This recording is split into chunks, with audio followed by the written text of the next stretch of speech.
মাগরিবের নামাজের পর ছোট্ট এই দোয়াটি কোনো বান্দা যখন একবার পাঠ করবে, আল্লাহ তাআলা তাকে ৭০টি বিপদ থেকে হেফাজত করবেন, যার মধ্যে সর্বনিম্ন বিপদটি হচ্ছে দারিদ্রতা। দারিদ্রতার চাইতে ৭০টি বিপদ আছে যেগুলো এর থেকেও অনেক বড়। এই দোয়াটির কথা নবীজি সাল্লাল্লাহু আলাইহি ওয়াসাল্লাম বলেছেন।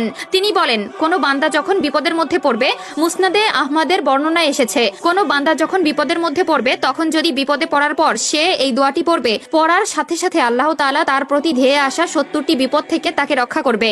কাজেই ভিডিওটি মোটেই এড়িয়ে যাবেন না। আমাদের মধ্যে এমন অনেকে আছে যাদের বিপদ পিছু ছাড়ে না, সব সময় দুর্ঘটনা, অনটন এবং দারিদ্রতা লেগেই থাকে।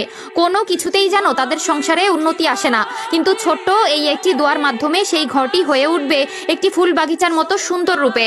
প্রিয় দর্শক, অবশ্যই ভিডিওটি শেয়ার করে দিবেন সকল মুসলিম ভাই বোনদের মধ্যে, যারা এই ছোট্ট আমলটি করে নিজেদের জীবনকে আরো সুন্দরময় করে তুলতে পারবে। হতে পারে আপনার একটিমাত্র শেয়ারে যদি কেউ উক্ত আমলটি শেখে এবং নিজ জীবনে কায়েম করে, তবে শুধু সে নয়, তার উপকার পাবেন আপনিও।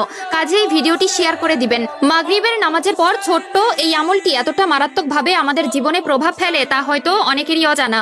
এমন অনেকে আছে যাদের এই দোয়াটি সম্পূর্ণ মুখস্থ আছে, তবে তারা এই দোয়াটির ফজিলত সম্পর্কে না জানায় এর প্রকৃত আমল করতে পারে না। প্রতিনিয়ত আমরা আল্লাহ তাআলার কাছে নিজের বিপদ মুক্তি ও শান্তির জন্য কতই না দোয়া করে থাকি, তবে সকল দোয়া কিন্তু কবুল হয় না।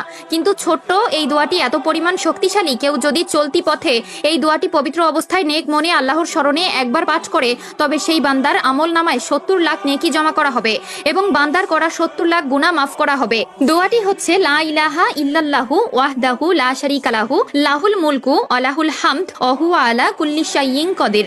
যদি কোনো বান্দা ছোট্ট এই দোয়াটি প্রতিদিন নিয়ম করে ৩ বার কিংবা তার থেকে বেশি পাঠ করতে পারে, তবে আল্লাহ তাআলা তার দিকে আগত ৭০টি বিপদ নিঃশেষ করে দিবেন।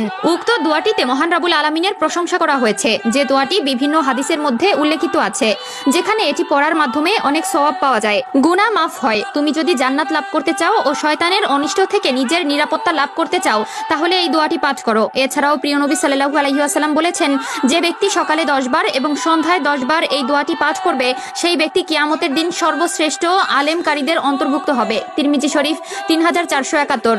এছাড়াও সহিহ মুসলিমের 2693 নম্বর হাদিসে উল্লেখ করা আছে, যে ব্যক্তি এই দোয়াটি 10 বার পাঠ করবে, সে 4 জন দাস মুক্তি করার মতন সওয়াব পাবে। এছাড়াও রাসূলুল্লাহ সাল্লাল্লাহু আলাইহি ওয়াসাল্লাম বলেন, আল্লাহর কাছে সবচেয়ে প্রিয় বাক্য হচ্ছে 4টি: 1 সুবহানাল্লাহ, 2 আলহামদুলিল্লাহ, 3 লা ইলাহা ইল্লাল্লাহ, 4 আল্লাহু আকবার। কাজেই উক্ত দোয়াটি যাদের আগে থেকেই মুখস্থ ছিল, তারা অবশ্যই একবার আলহামদুলিল্লাহ কমেন্ট করবেন। আল্লাহ তাআলা সকলকে নেক বুদ্ধি ও উক্ত দোয়াটি প্রতিনিয়ত পাঠ করার তৌফিক দান করুক, আমিন।